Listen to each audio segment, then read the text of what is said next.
transitions, advanced transitions. இந்த வீடியோல நம்ம After Effectsல எப்படி இந்த கூலான transitions நான் கிரியேட் பண்ணேன் அப்படின்னு நான் உங்க கூட ஷேர் பண்ண போறேன். Not just ரெகுலரான left to right panலாம் இல்லங்க. இது கொஞ்சம் இன்ட்ரஸ்டிங்கான transition effects.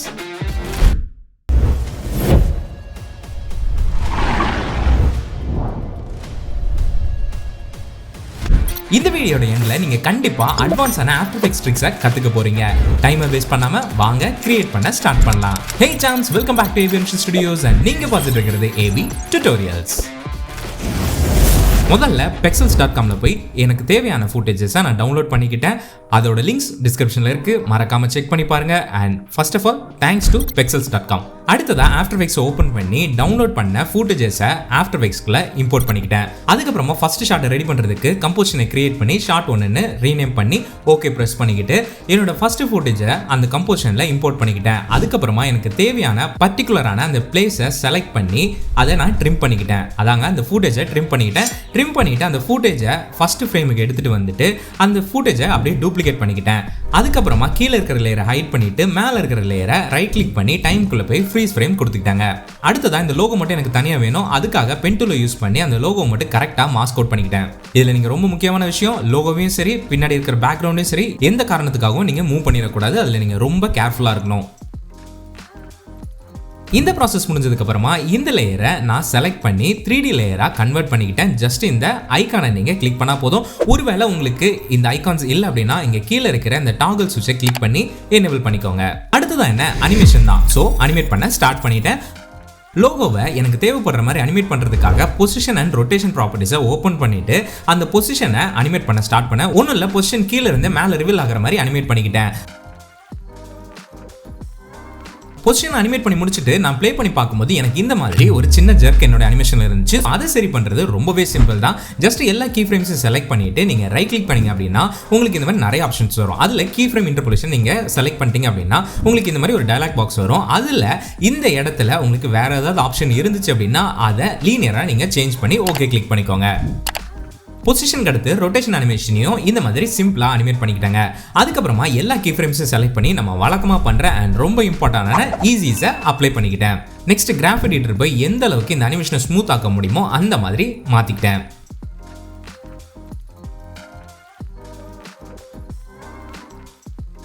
மறுபடியும் இந்த லேயரை நான் டூப்ளிகேட் பண்ணிட்டு அன்ஹைட் பண்ணதுக்கு அப்புறமா ஃபர்ஸ்ட் ஃப்ரேமுக்கு போயிட்டு மறுபடியும் இந்த ஃபுட்டேஜை ஃப்ரீஸ் ஃப்ரேம் பண்ணிக்கிட்டாங்க.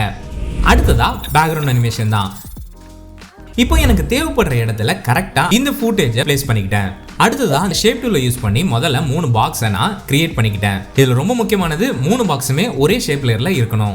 அடுத்ததா அந்த 3 பாக்ஸோட பொசிஷன் ப்ராப்பர்ட்டியும் ஓப்பன் பண்ணிட்டு அந்த 3 பொசிஷன் ப்ராப்பர்ட்டிஸையும் நான் அனிமேட் பண்ணிட்டேன். அண்ட் இந்த மாதிரி ரேண்டமா கொஞ்சம் கொஞ்சமா மூவ் பண்ணி வச்சுக்கிட்டேன். ஸோ எனக்கு அனிமேஷன்ல ஒரு சின்ன டைனமிக் கிடைக்கும். அதுக்காக தான் இப்போ எனக்கு தேவைப்படுற இடத்துல கரெக்டா பிளேஸ் பண்ணிக்கிட்டேன். அதுக்கு அடுத்ததா பேக்ரவுண்டையும் அந்த லேயரையும் ட்ராக் மேட் மூலமா ஆல்ஃபா பண்ணிக்கிட்டேன். இப்போ எனக்கு தேவைப்படுற இடத்துல கரெக்டா அந்த 2 லேயர்ஸையும் பிளேஸ் பண்ணிக்கிட்டேன். இப்போ இந்த அனிமேஷனை கொஞ்சம் கூட இன்ட்ரெஸ்ட் ஆக்குறதுக்கு கேமரா ஷேக்கை ஆட் பண்ணிக்கிட்டேன். ஒன்றும் இல்லை, நல்ல லேயரை ஃபர்ஸ்ட் கிரியேட் பண்ணிட்டு இந்த பேக்ரவுண்ட் லேயரை மட்டும் நல்லோட பேரண்ட் பண்ணி வச்சுக்கிட்டேன்.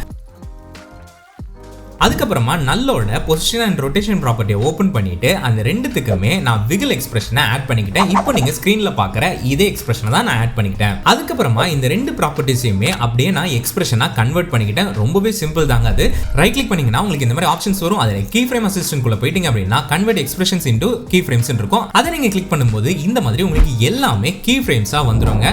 ஸோ இந்த இடத்துல நான் என்ன பண்ணேன் அப்படின்னா எனக்கு இந்த எக்ஸ்பிரஷன் வேணான்றனால ஆல்ட் ஹோல்ட் பண்ணி திருப்பி அந்த ஸ்டாப் வாட்சை கிளிக் பண்ணும்போது எனக்கு அந்த எக்ஸ்பிரஷன்ஸ் ரிமூவ் ஆயிருச்சு. ஜஸ்ட் அந்த கீ ஃப்ரேம்ஸ் மட்டும் இருந்தது. இப்போ என்னால் எந்த அளவுக்கு வேணாலும் மேனுவலா நான் இதை அட்ஜஸ்ட் பண்ணிக்க முடியும். ஸோ இந்த மாதிரி கன்வெர்ட் பண்ணதுக்கு அப்புறமா நான் பண்ண விஷயம் என்னன்னு பார்த்தீங்கன்னா இந்த லோகோ எந்த இடத்துல எனக்கு கரெக்டாக ஸ்டார்ட் ஆகணுமோ, அதாவது எந்த இடத்துல என்னோட ஒரிஜினல் வீடியோ வரணுமோ அந்த இடத்த நான் சூஸ் பண்ணதுக்கு அப்புறமா இந்த எல்லா கீ ஃப்ரேம்ஸையும் நான் டெலீட் பண்ணிட்டேங்க. டெலீட் பண்ணதுக்கு அப்புறமா இந்த அனிமேஷனை இன்னும் கொஞ்சம் கூட ஸ்பீட் ஆக்கிறதுக்காக எல்லா கீ ஃப்ரேம்ஸையும் செலக்ட் பண்ணி ஆல்ட்ட ஹோல்ட் பண்ணி நான் கொஞ்சமா இப்படி டிராக் பண்ண அப்படின்னா எனக்கு எல்லா கீ ஃப்ரேம்ஸும் கொஞ்சம் கிட்ட வந்துடும். ஸோ என்னால் அந்த ஸ்பீடை அச்சீவ் பண்ண முடியும். ஸோ இந்த மாதிரி அனிமேஷனோட ஸ்பீடை இன்க்ரீஸ் பண்ணதுக்கு அப்புறமா இந்த ஸ்டார்ட் ஃப்ரேம் போயிட்டு என்னுடைய வேல்யூவை நான் டிஃபால்ட் வேல்யூக்கு சேஞ்ச் பண்ணிட்டேன். ஒன்றும் இல்லை, 960 and 540 அண்ட் கீழே ரொட்டேஷன் வந்து 0. இதே மாதிரி என்னோட என் கீ ஃப்ரேமையும் நான் மாத்திக்கிட்டேன். அதுக்கப்புறமா கீ ஃப்ரேமை இந்த மாதிரி நான் மூவ் பண்ணி வச்சுட்டேன். ஸோ ஸ்டார்டிங்ல ஸ்லோவா வந்தாலும் எண்டிங்ல பயங்கர ஸ்பீடா இருக்கும். ஸோ இதுக்காக தான் இந்த கீ ஃப்ரேம்ஸை நான் இந்த மாதிரி மூவ் பண்ணி வச்சிருக்கேன். அதுக்கடுத்ததா ஸ்கேல் அனிமேஷனை நான் ஆட் பண்ணிக்கிட்டேன். எதுக்காக அப்படின்னா இந்த மாதிரி சைடு எல்லாத்தையுமே நம்ம ஈஸியாக கவர் பண்ண முடியும். அதனால ஒரு சின்ன கிமிக்காக அண்ட் ஒரு சின்ன டைனமிக்காகவும் இந்த ஸ்கேல் அனிமேஷனை நான் ஆட் பண்ணிக்கிட்டேன். இந்த ஸ்கேல் அனிமேஷன் ஆட் பண்ணதுக்கு அப்புறமா இந்த ஸ்கேல் ப்ராப்பர்ட்டி மட்டும் செலக்ட் பண்ணி அதுக்கு மட்டும் ஈஸியாக அப்ளை பண்ணி கிராஃபிக் எடிட்டர்ல லைட்டா ஸ்மூத்னஸ் ஆட் பண்ணிக்கிட்டேன். அடுத்ததா இந்த சாம்பிள் வீடியோல நீங்க இந்த ஃபயர் எஃபெக்ட்டை பார்த்திருப்பீங்க. அது ரொம்பவே சிம்பிள் தான். நான் எப்படி பண்ணேன் அப்படின்னா அந்த லோகோவை இந்த மாதிரி ப்ரீகாம் பண்ணதுக்கு அப்புறமா செலக்ட் பண்ணிட்டு மெனுல லேயருக்குள்ள போயிட்டீங்க அப்படின்னா உங்களுக்கு இந்த மாதிரி ஆட்டோ ட்ரேஸ்ன்ற ஒரு ஆப்ஷன் இருக்கும். அதை நான் செலக்ட் பண்ணிட்டேன். அதை நான் செலக்ட் பண்ணோன்னே எனக்கு இந்த பேனல் வந்ததுங்க. இதில் நான் முக்கியமாக பார்த்த ரெண்டு விஷயம், ஒர்க் ஏரியா வந்து செலக்டடா இருக்கா அண்ட் அதே நேரத்தில் கீழே அப்ளை டு நியூ லேயர் அன்செக்டா இருக்கான்றதை நான் செக் பண்ணிக்கிட்டேன்.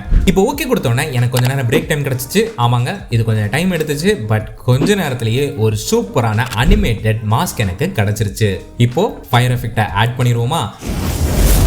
ஒன்றும் இல்லை, எஃபெக்ட்ஸ் அண்ட் ப்ரீசெட்டில் போய் நம்மளுடைய சேபர் எஃபெக்ட்டை சர்ச் பண்ணி அதை அப்படியே அப்ளை பண்ணதுக்கு அப்புறமா இந்த மாதிரி ஒரு பட்டையாக கோடு தான் இருக்கும். ஒன்றும் பயப்பட வேண்டாம். நீங்கள் அப்படியே இந்த சேபர் எஃபெக்ட்டுக்குள்ளே போயிட்டீங்க அப்படின்னா கஸ்டமைஸ் கோடுன்னு இருக்கும். அதில் அந்த கோர் டைப்பை லேயர் மாஸ்க்காக சேஞ்ச் பண்ணிக்கோங்க. இப்போ பாருங்கள், உங்களுடைய லோகோவோட ஷேப் தெரிஞ்சிருச்சு. பட் லோகோ இன்னும் தெரியல. அதுக்கு நம்ம என்ன பண்ணணும் அப்படின்னா ரெண்டர் செட்டிங்ஸ்குள்ளே போயிட்டீங்க அப்படின்னா கம்போசிட் செட்டிங் அப்படின்னு ஒன்று இருக்கும். அதை நீங்கள் கிளிக் பண்ணி பிளாக்கை ஆடுன்னு மாற்றிக்கோங்க. இந்த ப்ளூவே நல்லா இருக்கு, பட் அந்த ஃபயர் எஃபெக்ட் மாதிரி இருந்தால் இன்னும் நல்லா இருக்கும் அப்படின்றதுக்காக இந்த ப்ரீசெட்ல போய் நான் இந்த ஹீட்ன்றதை நான் செலக்ட் பண்ணிக்கிட்டேன். அதுக்கப்புறமா இந்த மாதிரி ஸ்டார்ட் அண்ட் எண்ட் ஆஃப்செட்ஸை நான் அனிமேட் பண்ணிக்கிட்டேன்.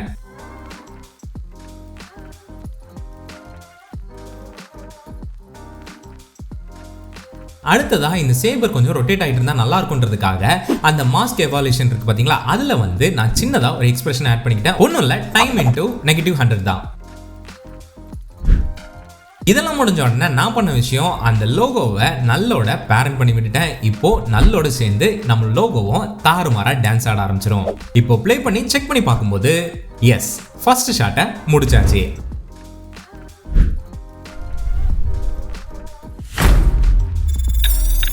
அடுத்ததா செகண்ட் ஷாட் தான். இந்த ஷாட் ரொம்ப காம்ப்ளிகேட்லாம் இல்லை, ரொம்பவே சிம்பிள் தான்.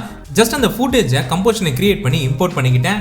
அதுக்கப்புறமா நம்ம ஃபர்ஸ்ட் ஷாட்டில் பண்ண மாதிரி ஸ்பெசிஃபிக்கான டைமை செலக்ட் பண்ணி ட்ரிம் பண்ணிட்டு அந்த ஃபுட்டேஜை ஃபர்ஸ்ட் ஃப்ரேமுக்கு எடுத்துட்டு வந்து டூப்ளிகேட் பண்ணிக்கிட்டேன். அடுத்து என்ன, மேலே இருக்கிற லேயரை டக்குன்னு ஃப்ரீஸ் பண்ணிட்டு பட்டுன்னு பென் டூல் எடுத்து கட்டன்னு காரை சுற்றி மாஸ்கை நான் ரெடி பண்ணிக்கிட்டேன்.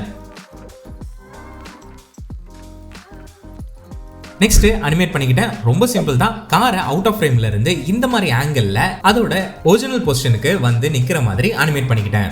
அதுக்கப்புறமா எல்லா கீ ஃப்ரேம்ஸும் செலக்ட் பண்ணி நம்ம வழக்கமா பண்ற அண்ட் ரொம்ப இம்பார்ட்டன்டான ஈஸிஸை அப்ளை பண்ணிக்கிட்டேன். இப்போ ஆல்ரெடி நம்ம டூப்ளிகேட் பண்ணி வச்சிருந்த ஃபுட்டேஜை திருப்பி ஒரு தடவை டூப்ளிகேட் பண்ணிட்டு அந்த ஃபுட்டேஜையும் ஃப்ரீஸ் ஃப்ரேம் பண்ணதுக்கு அப்புறமா அதில் நான் ஒரு முக்கியமான எஃபெக்டை ஆட் பண்ணிட்டேன். ஒன்றும் இல்லை, மோஷன் டைல் தான்.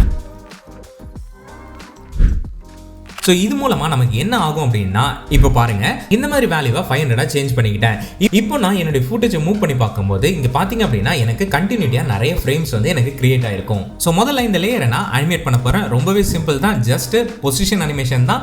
ஆப்போசிட் டைரக்ஷன்ல இருந்து, அதாவது அவுட் ஆஃப் ஃப்ரேம்ல இருந்து ஃப்ரேம்குள்ள வர மாதிரி அனிமேட் பண்ணிக்கிட்டேன். பேக்ரவுண்டுக்கு அனிமேஷனை முடிச்சதுக்கு அப்புறமா நம்ம வழக்கமா ஆட் பண்ற ஈஸிஸை அப்ளை பண்ணிக்கிட்டேன். நம்ம அனிமேஷன்லேயே ரொம்ப முக்கியமான விஷயம் அந்த டைமிங் தான். ஸோ ஒரு தடவையும் அனிமேட் பண்ணும்போது அதை திருப்பி ப்ளே பண்ணி பார்த்து கரெக்டா எந்த டைம்ல அது மேட்ச் ஆகுதோ அதுக்கேற்ற மாதிரி என்னோட கீ ஃப்ரேம்ஸும் சரி கிராஃபிக் எடிட்டரும் சரி ஒரு தடவையும் நான் சேஞ்ச் பண்ணிக்கிட்டேன். ப்ளே பண்ணி பார்த்து கடைசியா இந்த அனிமேஷன் எனக்கு செட் ஆனதுக்கு அப்புறமா என்னுடைய பேக்ரவுண்ட், அதாவது ஒரிஜினல் வீடியோ இந்த இடத்துல இருந்து ப்ளே பண்ணலாம்னு சொல்லிட்டு அதை மேலே எடுத்துட்டு போய் அந்த இடத்துல நான் பிளேஸ் பண்ணிக்கிட்டேன். இப்போ என்னோட அனிமேஷன்ல இன்னும் கொஞ்சம் கூட டைனமிக் ஆட் பண்றதுக்காக கீழே இருக்கிற லேயரை ஒரு தடவை கூட நான் டூப்ளிகேட் பண்ணிட்டு அதுல ஹியூ எஃபெக்ட்டை ஆட் பண்ணிக்கிட்டேன். இப்போ இந்த எஃபெக்ட்டை யூஸ் பண்ணி இந்த வீடியோவை கொஞ்சம் ரெட்டிஷா மாத்திக்கிட்டேன். அதுக்கப்புறமா திருப்பி இந்த லேயரை டூப்ளிகேட் பண்ணி அந்த எஃபெக்ட் மூலமா கிரீனா நான் இந்த ஃபுட்டேஜை மாத்திக்கிட்டேன்.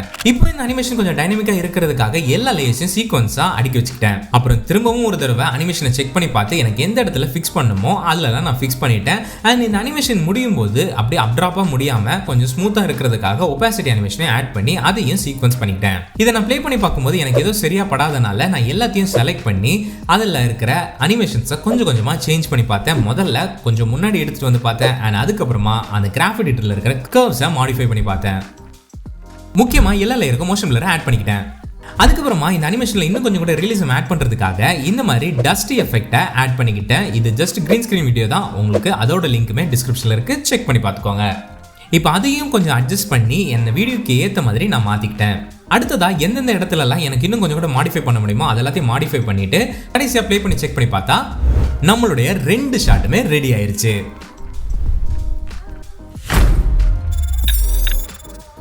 அடுத்ததா ஃபைனல் கம்போசிஷனை ரெடி பண்ணி 2 ஃபுட்டேஜஸையும் இம்போர்ட் பண்ணிட்டு அதை சீக்வன்ஸா பிளேஸ் பண்ணிக்கிட்டேன். அதுக்கப்புறமா அங்கங்க சின்ன சின்ன அனிமேஷன்ஸ் ஆட் பண்ணி இன்னும் கொஞ்சம் கூட டைனமிக்கான ஃபீலை எடுத்துட்டு வந்ததுக்கு அப்புறமா அங்க அட்ஜஸ்ட்மெண்ட் லேயரை ஆட் பண்ணிட்டு அதுல கொஞ்சம் க்ளோ அண்ட் அடுத்த ஒரு அட்ஜஸ்ட்மெண்ட் லேயர் போட்டு பிரைட்னஸ் ஷார்ப்னஸ்ன்னு சொல்லி எனக்கு தேவைப்படுற எஃபெக்ட்ஸ் அதில் ஆட் பண்ணி இன்னும் கொஞ்சம் கூட அந்த அனிமேஷனை எந்த அளவுக்கு பியூட்டிஃபை பண்ண முடியுமோ அந்த அளவுக்கு நான் ஆட் பண்ணிக்கிட்டேன்.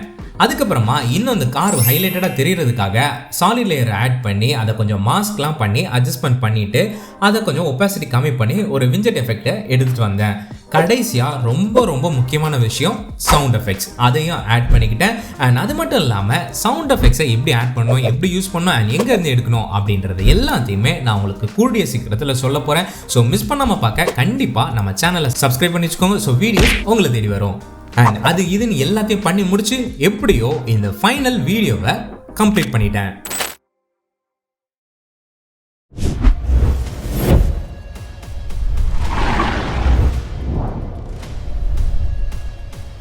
ஹோப் இந்த ப்ராசஸ் உங்களுக்கு பிடிச்சிருக்கும் நம்புறேன். அண்ட் இந்த வீடியோ உங்களுக்கு யூஸ்ஃபுல்லாக இருந்திருக்கும். நிறைய விஷயத்தை தெரிஞ்சிருந்திருப்பீங்க, நிறைய அட்வான்ஸ்டான விஷயத்தை லேர்ன் பண்ணியிருப்பீங்கன்னு நான் நம்புறேங்க. ஸோ இந்த வீடியோ உங்களுக்கு பிடிச்சிருந்துச்சு அண்ட் பயனுள்ளதாக இருந்ததுன்னா மறக்காம லைக் பண்ணிருங்க. ஸோ இந்த மாதிரி இன்ட்ரெஸ்டிங்காக அனிமேஷன் வீடியோ எடிட்டிங்க டெப்த் அண்ட் டீடைலாக தமிழில் கற்றுக்கணும் அப்படின்னா கண்டிப்பாக நம்ம சேனலை செக் பண்ணி பார்த்து சப்ஸ்கிரைப் பண்ணி வச்சுக்கோங்க. அண்ட் பெல் ஐக்கனை மறந்துடாதீங்க. எல்லா வீடியோஸும் உங்களுக்கு தேடி வரும். அடுத்த பதிவில் பேசுவோம். அதுவரை உங்கள் ஏபி.